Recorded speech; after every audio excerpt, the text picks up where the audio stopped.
Vrá Brasil, tudo bem com vocês? Espero que esteja tudo muito ótimo. Vamos aos preferidos do mês de março. Eu tô adorando fazer esses vídeos desde o começo do ano, porque aí eu faço um resumão, né? Eu não consigo falar de tudo que eu leio e assisto aqui no canal. Tampouco eu vou conseguir falar nesse vídeo aqui, porque eu consumo realmente muita coisa, mas eu vou dar uma resumida. Eu fiz algumas anotações aqui das coisas que eu não quero esquecer antes de começar e de falar de tudo que eu li e assisti e tal. Eu vou dizer que eu tô muito animada porque eu consegui o meu ingresso pra assistir o grande show do ano, que é de Caetano e Bethânia, e eu tô muito feliz. E é muito louco, né, eu comprar o ingresso agora no começo do ano, e o show só vai acontecer em dezembro. Eu nem sei como que vai estar a minha vida em dezembro, mas estou com o meu ingresso. Eu tô muito feliz.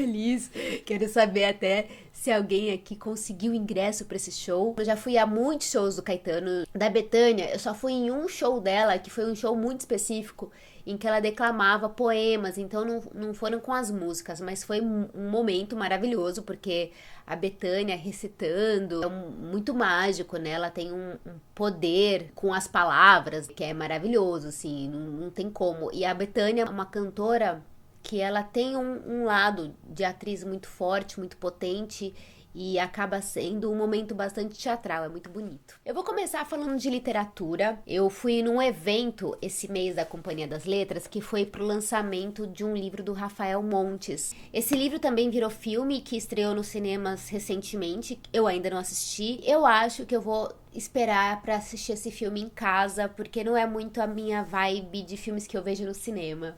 Enfim, mas o livro é esse aqui, Uma Família Feliz. E além de falar sobre o lançamento, a gente falou com o Jefferson Tenório, com a Lili Schwartz sobre a censura, né, do Avesso da Pele que rolou, que tá rolando ainda, né?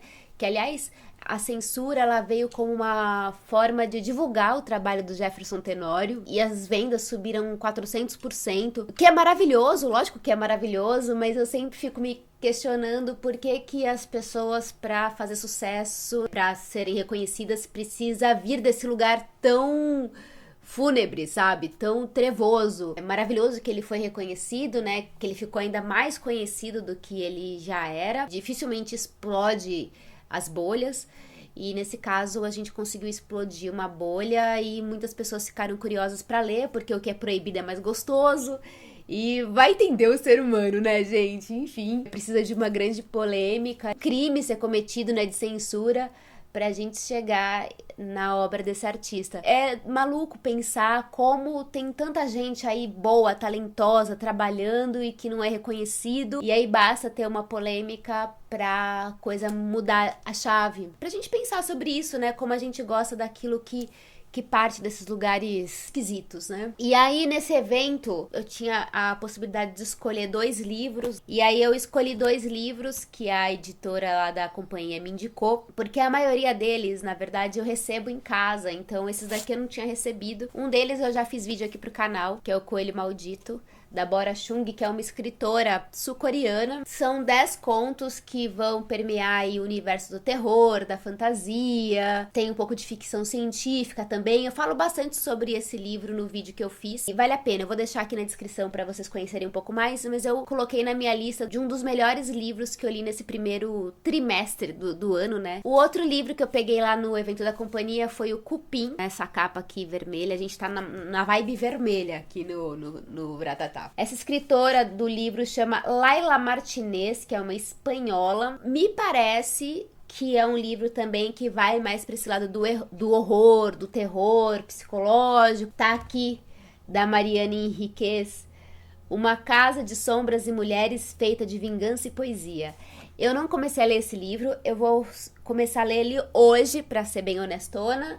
E tô super animada pra ler. Eu ouvi ótimos, excelentes comentários de pessoas sobre esse livro na internet. Então esses foram os livros que eu peguei lá no evento da companhia. Eu fui num outro evento muito legal também, que foi o lançamento desse livro aqui, Imagens de Coragem, que é uma coletânea que tem muitas autoras brasileiras contemporâneas independentes. Eu acho que são mais de 30. E essa coletânea aqui foi organizada pela Isabela de Andrade e pela Tatiana Lazarotto. Elas fizeram uma espécie de concurso, né, e receberam muitos textos, mais do que elas imaginavam, inclusive, E o impulso, né, o mote da escrita, da temática desse livro era coragem, né, imagens de coragem, que virou o título do livro. Tem muitas autoras aqui que eu conheço, que eu já li algum texto ou outro. Uma delas é a Helena Machado, que escreveu aquele livro que eu amei, né, Memórias de Ninguém. Tem outras que eu não conheço, mas tem a Fabiane Guimarães, que eu já li livro dela. Enfim, temos muitas autoras mulheres. Eu ainda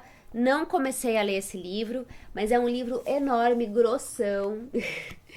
E eu quero ler aos pouquinhos, assim que eu tiver a oportunidade. A Isabela de Andrade tem um projeto chamado Elas na Escrita, que é um podcast, é uma página no Instagram em que ela incentiva, né, faz um trabalho de divulgação de literatura escrita por mulheres, vale muito a pena conhecer. Eu acabei de ler um dos melhores livros que eu li esse ano, nesse primeiro trimestre, que é Frankenstein, da Mary Shelley. Eu comecei a ler esse livro porque eu assisti o filme Pobres Criaturas. Pobres Criaturas tinha muita a fala de que era inspirado nesse livro e tal, e pra ser bem honesta, eu não sabia muito bem a história de Frankenstein.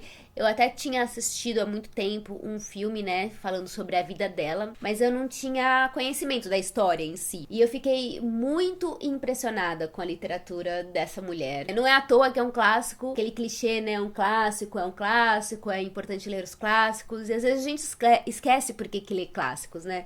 E realmente é um livro muito fundamental sobre a natureza humana, sobre o poder, sobre o egoísmo, sobre a construção, o amadurecimento da humanidade. Esse livro é muito, muito, muito profundo, é muito bonito também e muito triste. É impressionante a construção desses dois personagens, né, do Frankenstein, que é o cientista, e do monstro. Todo o cenário que envolve essa história, a descrição da natureza, dos ambientes, é tudo muito bem construído, é impressionante. Parece que nada sobra nesse livro, sabe? Ele tem exatamente tudo que é necessário pra gente entrar nesse universo. Agora eu tô numa segunda fase da minha curiosidade, que é assistir aos filmes. Tem muitos filmes inspirados em Frankenstein, muitas versões, eu não vou ver todos, porque são mais de 20 filmes, sério. E vai ter uma versão nova agora esse ano que vai vir, ou esse ano agora, de 2024, não sei,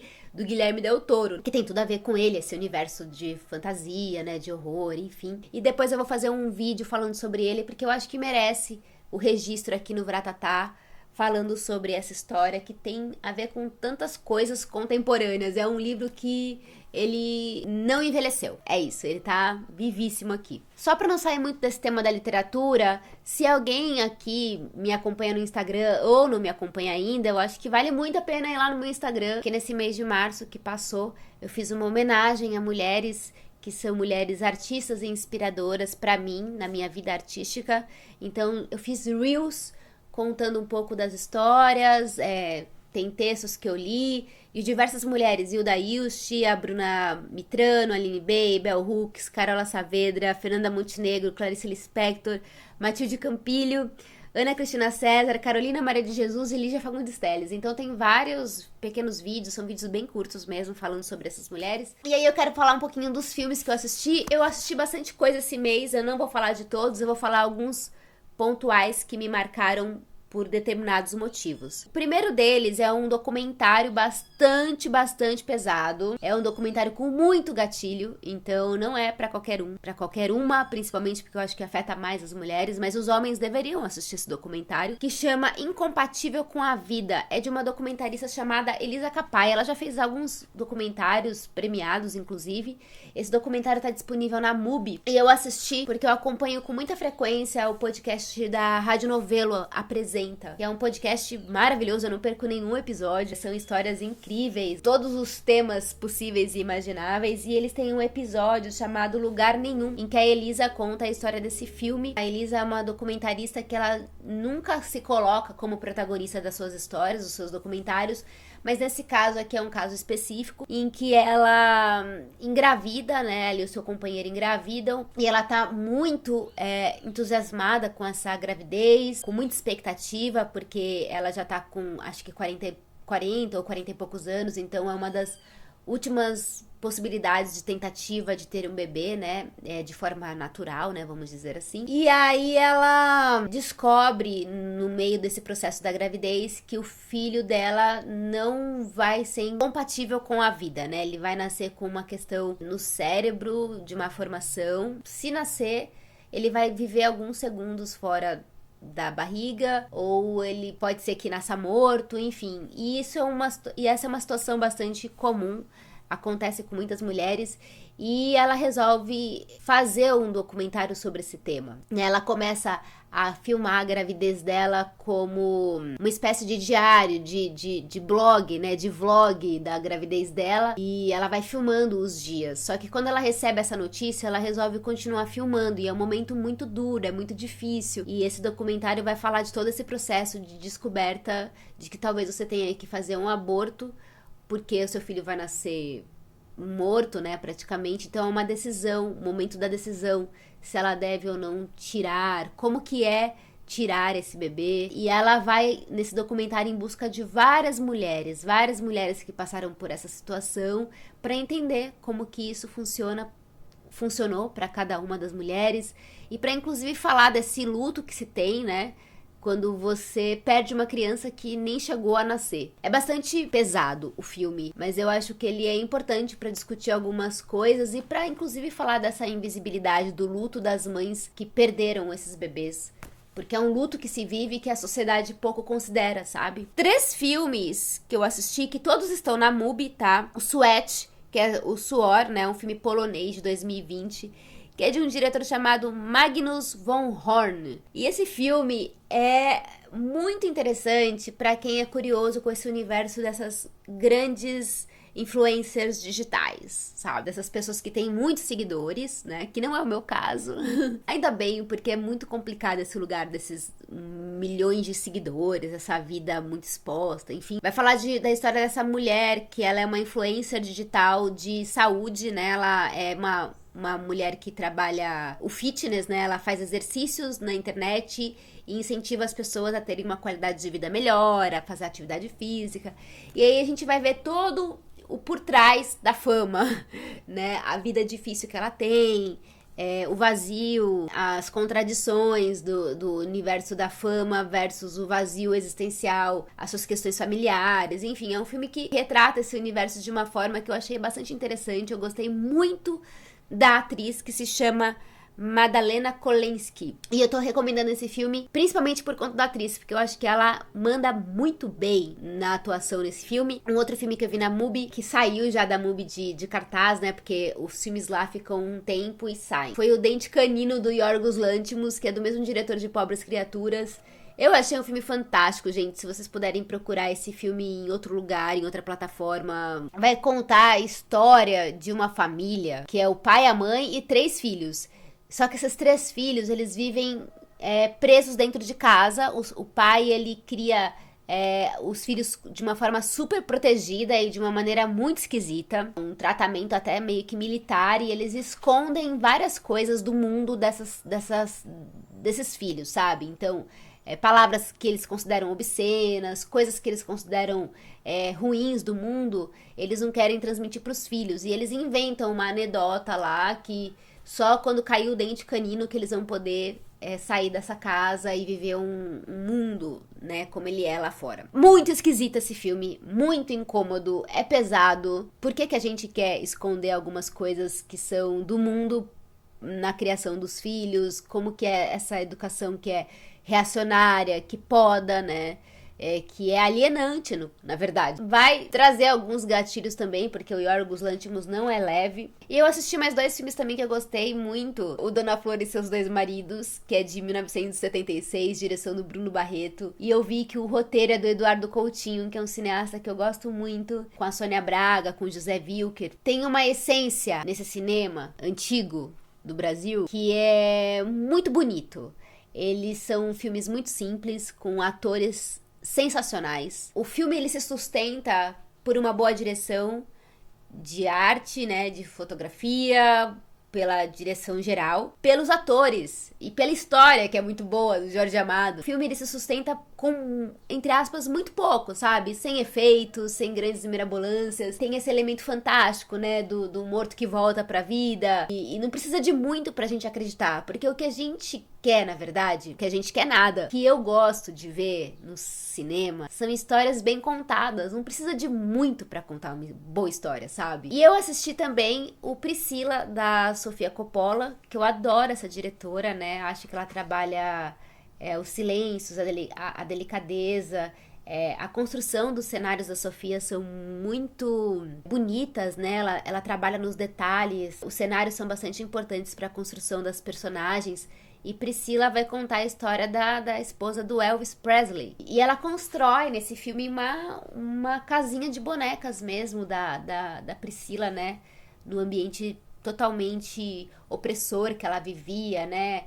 É muito legal, porque eu tinha assistido o Elvis, o filme, e agora assisti o outro lado, que é o lado da Priscila. Aí você pensa, né? Caramba, o Elvis Presley foi aquela figura, né? Aquele estrondo de artista nos palcos. Ele revolucionou tanta coisa, né? No universo da música, mas ele era um bosta como marido, né? E na verdade, sem querer defender o Elvis, mas assim, ele também era todo cagado da cabeça, né? Ficava tomando um monte de remédio. E ela era muito mais nova que ele. Como essa mulher deve ter sofrido. Se conhecem, ele já é famoso, então já tem uma situação que ele tem mais poder sobre ela, em todos os sentidos. Ele é um homem rico, ele é um homem já famoso, ele é um homem mais velho, e ela tem, assim, tipo, 14 anos quando conhece ele, né? E aí ele é o único cara que ela namora até chegar na fase adulta. Um horror! Mas a forma como a Sofia Coppola constrói esse cenário da Priscila e a atriz que faz, ela manda bem também, eu gostei. Eu acho que por hoje é só. Ah, não, eu quero falar duas coisas que eu anotei aqui no finzinho e esqueci. Eu falei que eu gosto muito da Rádio Novela Apresenta e eu quero recomendar um episódio deles, que chama Garrafas no Mar, que vai falar um pouco sobre sebos. Pra quem gosta de literatura, pra quem gosta de sebos, pra quem gosta de histórias do Arco da Velha, ouçam esse episódio, ele é muito especial. Eu assisti uma série documental na Netflix chamada Como Viver Até os 100 Anos, que vai falar das zonas azuis do nosso planeta, né? Que são lugares em que as pessoas vivem por muitos anos, 90, 100 anos, e tem um jornalista que ele vai pesquisar essas zonas azuis e entender por que nessas comunidades as pessoas acabam vivendo por mais tempo, né? Ele vai pesquisando os pontos de contato dessas comunidades, o que elas têm em comum para elas viverem mais. Vai estar relacionado com a alimentação, com a questão emocional, com as amizades, com os afetos. Vai estar relacionado com o propósito de vida, de você fazer alguma coisa que realmente faça você acordar todos os dias e te dar um ânimo de viver. Eu gostei muito de assistir esse documentário, sério, porque eu tô numa vibe, eu não sei se eu falei mês passado ou no retrasado, que eu mudei completamente a minha alimentação, eu não estou mais comendo carne. E eu tô muito preocupada com a minha saúde e eu tô querendo realmente viver até os 100 anos, porque tem tanta coisa que eu quero fazer da minha vida que eu preciso viver até os 100 anos, pelo menos, que tem muita coisa ainda pra eu fazer. E eu quero viver bem, lógico, né? Não quero viver até os 100 anos dependendo de outras pessoas pra cuidar de mim e essas coisas e tal.